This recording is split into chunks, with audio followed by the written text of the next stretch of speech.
आगे हम देखेंगे कि समुद्र में से कैसे एक माँ ने अपने बच्चे की बचाई जान। दूर किसी जंगल में रानू चिड़िया रहती थी। सारे पक्षियों ने अपना घोंसला बना लिया था। रानू चिड़िया ने अपना घर समुद्र के किनारे ही बना लिया था। चिड़िया ने 2 अंडे भी दिए थे। तभी एक जोरों सा तूफान आता है और रानू चिड़िया का एक अंडा समुद्र में गिर जाता है। रानू समुद्र को गुहार लगाती है, समुद्र भैया, मेरा अंडा गिर गया है, प्लीज मुझे मेरा अंडा दे दो ना। मैं समुद्र हूँ, तुम्हारा अंडा नहीं दे सकता। और तुम भी भूल जाओ, क्योंकि इस समुद्र में बहुत गहराई है, इसमें से कोई भी अंडा नहीं निकाल सकता है। तभी चिड़िया को कुछ समझ में नहीं आता है और वह उड़ते उड़ते तोता के पास जाती है। तोते भैया, समुंदर में मेरा अंडा गिर गया है, प्लीज मेरा अंडा निकाल दो ना। तभी तोता बोलता है, नहीं रानू चिड़िया, मैं समुद्र में नहीं जा सकता हूँ। फिर रानू कबूतर के पास जाती है।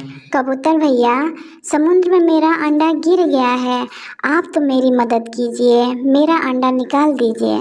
कबूतर बोला, देखो रानू चिड़िया, समुद्र की गहराई बहुत ज़्यादा होती है, उसमें जो जाएगा वह वापस नहीं आ सकेगा। मुझे पता है तुमने हमेशा सबकी मदद की है, पर माफ़ करना, समुद्र जाना नामुमकिन है। तभी चिड़िया कालू कौवे के पास जाती है। कालू भैया, देखो ना, मेरा अंडा समुद्र में गिर गया है, मेरा अंडा निकाल दो ना भैया। कालू बोलता है, अरे चिड़िया, पागल हो गई है क्या? मैं समुद्र में जाके तेरा अंडा निकाल दूं? माना तो सबकी मदद करती है, इसका मतलब ये तो नहीं कि हम तेरे लिए अपनी जान ही दांव पर लगा दें। तभी रानो वहां से चली जाती है। रानो बहुत रोती है। अंडा बेटा, मैं समुद्र में जा रही हूँ तुम्हारी दीदी या भाई को बचाने। हो सकता है मैं वहाँ से वापस ना लौट पाऊँ, पर मैं ऐसे नहीं देख सकती बैठे बैठे कि मेरा अंडा गिर गया और मैंने अपने बच्चे को बचाने की भी कोशिश ना की। हो सकता है कि मैं वहाँ से वापस ना लौटूं। मुझे ये भी पता है कि तुम भी नहीं बचोगे, पर मुझे जाना पड़ेगा बेटा, मुझे माफ़ कर देना। तभी चिड़िया समुद्र में चली जाती है। चिड़िया सांस नहीं ले पाती है और गिर जाती है। तभी एक परी देखती है और रानू चिड़िया को बाहर निकालती है। परी रानी, आपने मुझे क्यों बचाया? मेरा अंडा समुद्र में है। तभी परी बोलती है, मुझे पता है, मैं तुम्हारे साथ साथ तुम्हारे बच्चे को भी लाई हूँ। तुमने अपने बच्चे को बचाने के लिए अपनी जान तक की भी परवाह ना की। यही देख के मुझे भी तुम्हारी मदद के लिए आना पड़ा। और यह कहकर परी रानी वहाँ से गायब हो जाती है। अगली सुबह रानू अपने बसेरा कहीं और बना लेती है। रानू के अंडे में से एक का बच्चे का जन्म हुआ। दोनों खुशी खुशी रहने लगे।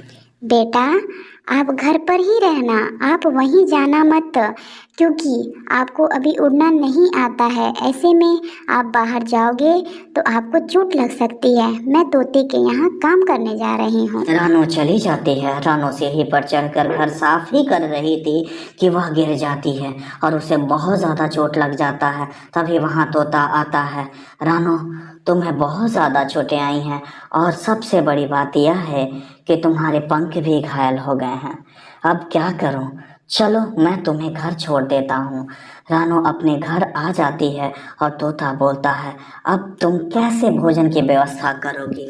हाँ तोते भैया, देखो ना, मैं तो अपना कैसे भी गुजारा कर लेती, पर मेरी बच्ची का क्या होगा?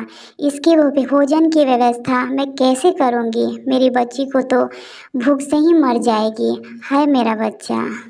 तोता बोला, देखो रानू, तुमने सबकी मुसीबत में मदद की है तो तुम्हारी भी मदद सभी कोई ज़रूर करेगा।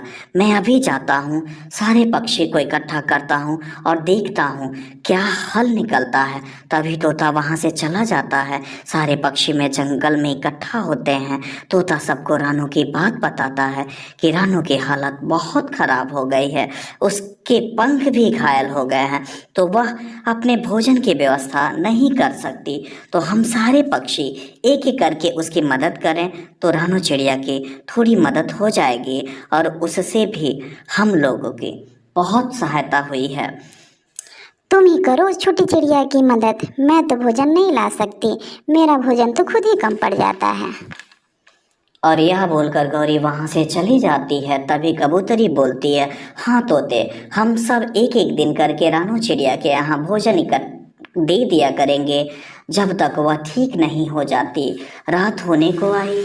पता नहीं सारे पंछियों ने क्या फैसला किया होगा, अभी तक तो कोई पंछी नहीं आया।